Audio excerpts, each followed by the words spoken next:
I have a Bible background. I was a minister once upon a time. Went to Bible college a couple of times, and so I spent some time, uh, honestly, searching the Scripture, trying to figure out: am I advocating for something that's biblical or not? I Right? Is I this against my I morals feel your pain. to say this, to say that we should split? One point would be, Jesus was asked by his disciples, can we divorce a woman for any reason at all? And he said, nope, not any reason, only the really bad stuff, right? He Yeah. used the word porneia, adultery, fornication. Depends on how you like to translate it.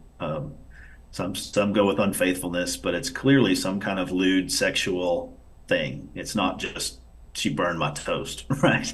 Um, so my position on divorce there is that God doesn't like it, but there are certain egregious uh, infractions that justify it. And I don't know. I mean, even for myself, advocating for this, I'm not sure if the federal unfaithfulness to the Constitution is at that point or not. I mean, that's something every one of us is going to have to decide for ourselves. Um, Yeah. another thing I talk about in the book is you mentioned Israel and Judah splitting. The nation of Israel was one, and then come along about 1 Kings 11 and 12, it ends up being two nations, right? Hmm. Um, and in digging into that story of how did one nation become two nations, um, there's a lot of similarities, Oh yeah. honestly, between with what we see right now. So, Yeah. Solomon's you, son was a bad guy. mhm. You know, Yeah, he you had told the one that was people, a, "You're going to do this, and I'm going to oppress you." And the people said, mhm. "We're not going to take this." Exactly, exactly. And they had a good advocate. They had a good candidate who was advocating for what they wanted.